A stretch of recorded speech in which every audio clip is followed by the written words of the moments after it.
Coucou les amis, je vous retrouve avec l'interprétation du thème astral de l'Angleterre. Alors vraiment on a beaucoup d'énergie, c'est vrai, c'est actif on va dire. On a un ascendant balance, l'ascendant balance veut de la diplomatie et surtout elle fait très attention à l'image qu'elle renvoie. Et du coup, on peut considérer que par rapport à l'Angleterre, ça va être important parce que c'est vrai que l'image de la famille royale, l'image que l'Angleterre va renvoyer, va être assez importante pour eux. Mais ce qui m'a un petit peu étonnée, c'est Uranus qui est conjoint à l'ascendant. Uranus apporte en général de la liberté, où finalement on se fiche des règles, mais surtout on casse les règles hein, avec Uranus.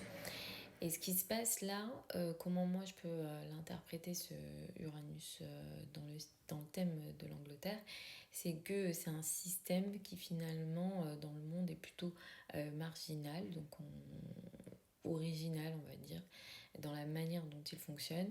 Et même en Europe par exemple, ils sont toujours un petit peu... Enfin, ils se marginalisent même eux-mêmes.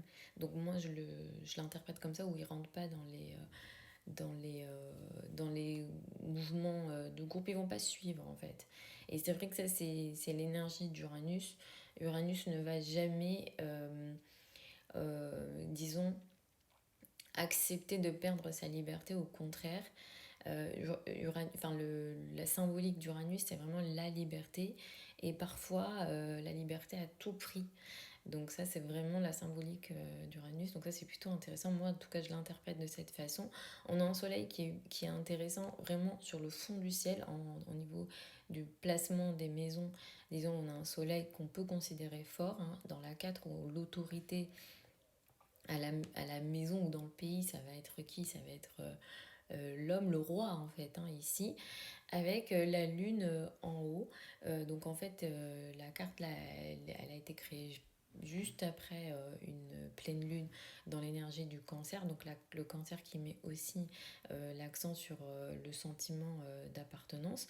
Une lune qui est tout en haut, donc un peuple qui va avoir son importance face au roi et à l'autorité. Ici, ce qui a aussi attiré mon attention, c'est Neptune dans la 2, opposé à Mars en face, avec un T carré avec Vénus dans la 5.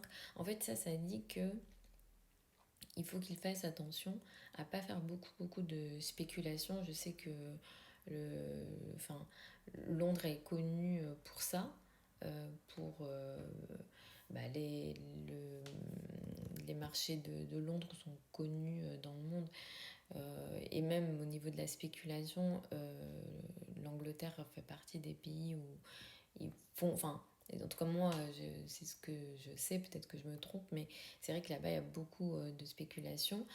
Euh, mais un thème comme ça nous dit de faire attention, hein. C'est là où, au contraire, il peut y avoir des gros soucis, justement en lien avec ce qu'on appelle de l'argent risqué. Vénus est en Verseau, donc ça aussi, ça m'a un peu étonnée. On peut parler de liberté avec une Vénus en 5 en liberté, où la joie, les enfants vont être importants, l'amour, le plaisir va être important, etc.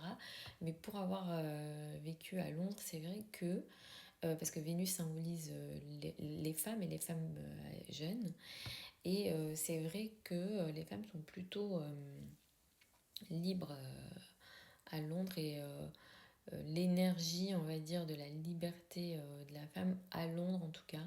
Après, voilà, je connais pas toutes les villes de l'Angleterre, mais c'est vrai que c'était assez important.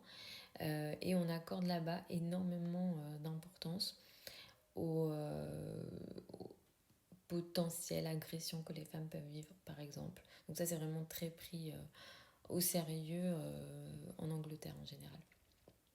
Mais effectivement, il y a quand même une opposition à Saturne, donc il y a quand même cette énergie de règles, hein, où moment, l'énergie traditionnelle va ressortir avec un Jupiter en Lion, Saturne en Lion. Ça, c'est des énergies qui mettent en avant déjà le système de la royauté, mais il y a toujours un fond de traditionnel. Donc vraiment, c'est un thème qui est assez intéressant. Je ne m'attendais pas à autant d'énergie parfois contradictoire. Voilà les amis, on pourrait évidemment faire les transits dessus. Moi j'ai beaucoup, quand j'ai ouvert, j'ai réfléchi aussi à Pluton parce que Pluton transite dans la 4. Est-ce qu'à un moment donné, on va avoir une menace de cette royauté? Pour moi, oui, parce que Pluton dans le signe du Verseau, sur les 20 prochaines années, clairement, il y a énormément de royautés qui pourront être remis en question. Ça va pas se faire du jour au lendemain, c'est un processus qui est plutôt lent. Mais effectivement, quand Pluton va préciser son opposition au Jupiter natal, donc là, dans les 2 ans à venir, c'est des énergies qui sont tout à fait possibles avec un axe voilà, 4-10 qui est activé. Quand c'est sur ces axes-là, ça passe pas inaperçu. En général, on le sent. Voilà les amis, j'espère que ça vous a plu. Vous avez sur mon profil des liens vers mon site internet si vous souhaitez une consultation privée avec moi. Les délais de consultation sont de 3 semaines actuellement. Pour celles et ceux qui veulent apprendre l'astrologie avec moi, la prochaine session de formation démarre au mois de septembre. Les formations, elles ont lieu en ligne, en direct, sur Zoom.